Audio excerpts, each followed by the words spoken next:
RS brothers లో ఆషాఢం KG sale మళ్ళీ మొదలైంది. మరెన్నో క్రేజీ ఆఫర్స్ ఖైదీ చేయండి ఆర్ఎస్ బ్రదర్స్.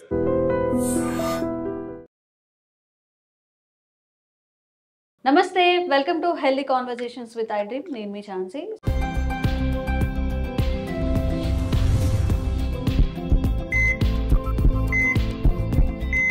సో ఈరోజు మనం మెడికవర్ హాస్పిటల్లో ఉన్నాము. డాక్టర్ రంజిత్ గారు మనతో ఉన్నారు, consultant neuro physician. So young జనరేషన్స్లో కూడా ఇప్పుడు బ్రెయిన్ స్ట్రోక్ అనేది ఎక్కువగా పెరిగిపోతుంది.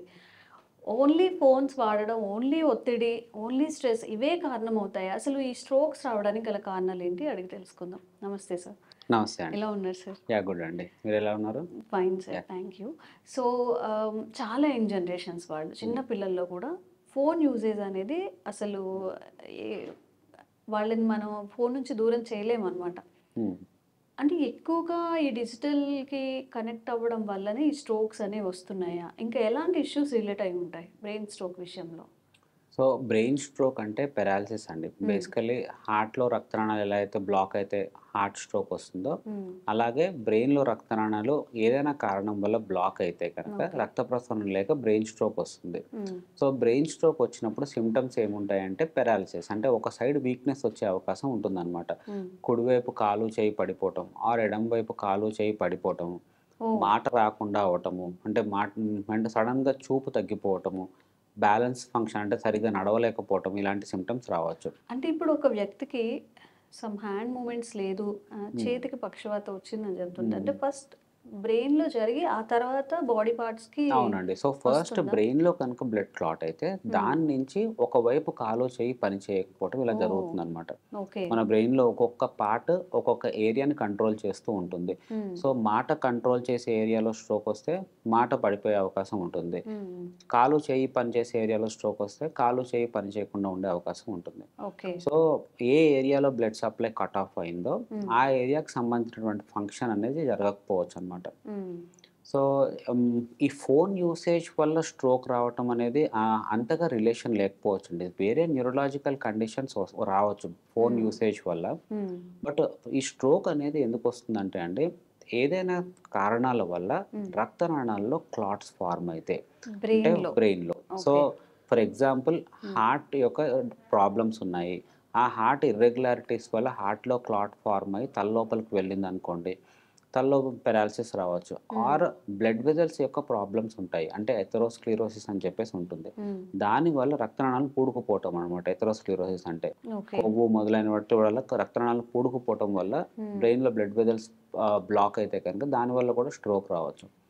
చిన్న వయసులో వచ్చేటటువంటి స్ట్రోక్స్కి వేరే కారణాలు కూడా ఉంటాయండి. For example hyper coagulable states. Hyper coagulable states అంటే రక్తం పల్చగా ఫ్లో అవుతూ ఉండాలి బాడీలో. అలా కాకుండా దానికదే కనుక క్లాట్ ఫామ్ అయ్యే టెండెన్సీ ఉందనుకోండి, బికాజ్ ఆఫ్ హైపర్ హోమోసిస్టినీమియా అనే కండిషన్ కానివ్వండి, ఏదైనా factor 5 Leiden mutation, proteinous deficiencies, antiphospholipid antibodies, APLA syndromes అని చెప్పేసి అంటుంటాం. వాటి వల్ల అంటే ఇలాంటి కండిషన్స్ కొన్నిటి వల్ల రక్తం గడ్డకట్టే టెండెన్సీ ఎక్కువగా ఉండి అలా క్లాట్స్ కూడా ఫార్మ్ అయ్యి స్ట్రోక్ రావచ్చు అనమాట. సో యూజువలీ బ్రెయిన్ స్ట్రోక్స్కి కారణాలు ఇవి ఉంటాయి. ఓకే. అండ్ బ్రెయిన్ స్ట్రోక్తో పాటుగా ఫిట్స్ కూడా, ఇంతకుముందు ఎక్కడో అంటే మొత్తం క్లాస్ రూమ్ మొత్తంలో, క్లాస్ కాదు ఒక హోల్ స్కూల్లో ఎవరో ఒక్క స్టూడెంట్ అలా ఆ ఇష్యూస్ ఫేస్ చేసేవాళ్ళు. మీరు రీసెంట్ టైమ్స్లో ఫ్రమ్ ద పాస్ట్ 10 years నుంచి ఫిట్స్ కూడా ఎక్కువగా ఆ రిలేటెడ్ పేషెంట్స్ వస్తున్నారు. దీనికి ఏంటి కారణాలు ఏమై ఉండొచ్చు?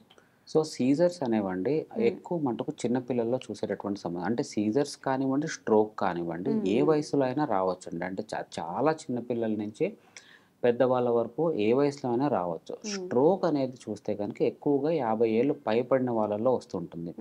ఈ సీజర్స్ అనేది ఎక్కువగా చిన్న వయసులో స్టార్ట్ అయ్యే అవకాశం ఉండే సమస్య అనమాట. సీజర్స్ అంటే ఎపిలెప్సీ, అంటే కాళ్ళు చేయి కింద మూర్ఛ అని చెప్పేసి అంటుంటారు కదా, అది సీజర్స్ అనమాట. సో ఈ సీజర్స్ దేనివల్ల వస్తుందంటే అండి, తల లోపల ఎలక్ట్రికల్ డిస్ఫంక్షన్, అంటే మన తల లోపల కాన్స్టెంట్గా ఒక ఎలక్ట్రికల్ యాక్టివిటీ అనేది ఉంటుందన్నమాట.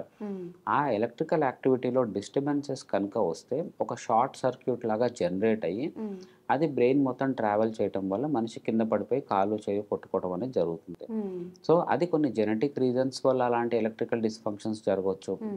కొన్నిసార్లు స్ట్రక్చరల్ డిసీజెస్, అంటే బ్రెయిన్ చిన్నప్పటి నుంచి కొంచెం సరిగ్గా ఫామ్ కాకపోవటం వల్ల కానివ్వండి, లేకపోతే ఏదైనా ఇన్ఫెక్షన్ వచ్చి తగ్గటం వల్ల, ఏదైనా మచ్చలు ఫార్మ్ అవటం వల్ల కానివ్వండి, ఆర్ కొంతమందికి స్ట్రోక్ రావటం వల్ల ఆ క్లాట్స్ ఫార్మ్ అయ్యి ఆ రీజన్ నుంచి గ్లయోటిక్ ఫోకస్ అని చెప్పేసి ఫార్మ్ అయ్యి ఆ రీజన్ నుంచి ఫిట్స్ రావటము, ఆర్ ఏదైనా హెడ్ ఇంజరీ అయితే అంటే ఇంతకుముందు తలకు దెబ్బ తగిలితే ఆ రీజన్లో ఒక గ్లయోటిక్ ఫోకస్ లాగా ఫార్మ్ అయ్యి దానివల్ల సీజర్స్ రావటము, ఇలాంటివి వస్తుంటాయి. బట్ చిన్న వయసులో చూసిన వాళ్ళకి, చిన్న పిల్లల్లో చాలా మటుకు సార్లు ప్లెయిన్ ఎలక్ట్రిక్ డిస్ఫంక్షన్ వల్లనే సీజర్స్ వస్తూ ఉంటాయన్నమాట. సో మీరు చెప్పినట్టు ఆ స్కూల్లో కింద పడిపోవటము ఇలానే చాలామంది పిల్లలు వస్తూ ఉంటారు. సో అలా వచ్చినప్పుడు ఏంటి అంటే బేసికల్లీ రీజన్ ఏంటి, వాళ్ళ ఎంఆర్ఐ బ్రెయిన్ బాగానే ఉందా, ఏదైనా డెవలప్మెంటల్ ప్రాబ్లమ్స్ ఉన్నాయా, ఈజీ ఎలా ఉంది, నెక్స్ట్ మళ్ళీ వచ్చే అవకాశం ఎంతవరకు ఉంది, ఇవి అసెస్ చేసుకుని ట్రీట్మెంట్ స్టార్ట్ చేస్తూ ఉంటాం. ఓకే. ఇప్పుడు నార్మల్గా జెనెటికల్గా ఇప్పుడు మేనరికం పెళ్ళిళ్ళు అంటూ ఉంటారు కదండి. సో అట్లా ఏమైనా 3 జనరేషన్స్ 4 జనరేషన్స్ మ్యారేజెస్ చేసుకున్నప్పుడు ఈ ఫిట్స్ కానీ ఈ బ్రెయిన్ స్ట్రోక్ కానీ ఇవి వచ్చే అవకాశం ఉంటుందా? సో యూజువల్లీ ఏంటంటే అండి, జెనెటిక్గా సీజర్స్ వచ్చే టెండెన్సీస్ అంటే జెనెటిక్ ఎపిలెప్సీస్ అని చెప్పేసి ఉంటాయండి.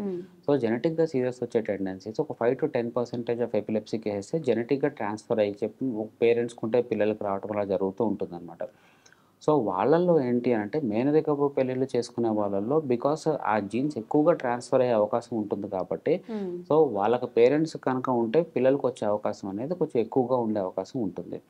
So same holds good with stroke.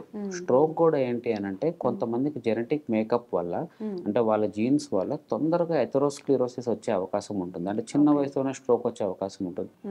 కొంతమందికి వాళ్ళ జెనెటిక్ మేకప్ వల్ల హైపర్ డిస్లిపిడీమియా అంటే కొలెస్ట్రాల్స్ ఎక్కువ ఉండటం కానివ్వండి, కొంతమందికి కొన్ని రకాల మైటోకాండ్రియల్ డిజార్డర్స్ అని చెప్పేసి అంటుంటాం, అలాంటివి రావటం కానివ్వండి అవకాశం ఉంటుందన్నమాట. సో వాళ్ళకి కూడా ఎవరైనా పేరెంట్స్కి ఉంటే కనుక పిల్లలకు వచ్చే అవకాశం అనేది ఉంటుంది. ఓకే, మరి దీనికి ట్రీట్మెంట్ ఏంటి, ఎన్ని ఇయర్స్ మనం ఇది వాడాల్సి వస్తుంది? సో ఏదైనా సరే అండి, సో స్ట్రోక్ కనుక వస్తే, ఒకసారి స్ట్రోక్ వస్తే యూజువల్లీ దానికి కారణం ఏంటి అని చెప్పేసి తెలుసుకోవడానికి ట్రై చేస్తామండి. సో కారణం ఏంటి అని చెప్పేసి ఫర్ ఎగ్జాంపుల్ ఈ కొలెస్ట్రాల్ ఎక్కువ ఉండటం వల్లనే వచ్చింది, ఆర్ హైపర్ టెన్షన్ వల్ల అంటే బ్లడ్ ప్రెషర్ ఎక్కువ ఉండటం వల్ల వచ్చింది, ఆర్ షుగర్ వల్ల వచ్చింది, ఆర్ హైపర్ హోమోసిస్టినిమియా వల్ల వచ్చింది. అలాంటి కొన్ని కండిషన్స్, ఆ కండిషన్స్ ఐడెంటిఫై చేయడానికి ట్రై చేస్తాం, దాన్ని కరెక్ట్ చేయడానికి ట్రై చేస్తాము. దానితో పాటు ఫర్దర్గా క్లాట్స్ ఫామ్ కాకుండా యాంటీ ప్లేట్లెట్స్ అంటే బ్లడ్ థిన్నర్స్ అనేది స్టార్ట్ చేస్తామండి. సో బ్లడ్ థిన్నర్స్ అనేది చాలా మటుకు మందికి ఆల్మోస్ట్ లైఫ్ లాంగ్ అవసరం పడతాయండి. సో పెద్దవాళ్ళకైనా సరే లైఫ్ లాంగ్గా వేసుకోవాల్సిన అవసరం పడుతుంది అనమాట. ఒకసారి ఇస్కెమిక్ స్ట్రోక్ వచ్చింది అని అంటే చాలా రేర్గా కొంతమందికి 3 monthsలో మానేసి ఆపే అవకాశాలు ఉంటాయి. But you can imagine that almost 99% of people will require blood thinners for life long. Okay, so ఇది complete information about brain strokes and fits and ఈ రిలేటెడ్ ఇష్యూస్ ఏదైనా మీరు ఫేస్ చేస్తున్నట్లయితే, ఇంకేదైనా కాంప్లికేషన్స్ ఫేస్ చేస్తున్నట్లయితే కూడా కామెంట్ చేయండి. తప్పకుండా దాని మీద కూడా వీడియో చేసే ప్రయత్నం చేస్తాం, అవేర్నెస్ కల్పించే ప్రయత్నం చేస్తూనే ఉంటాం. Thank you sir.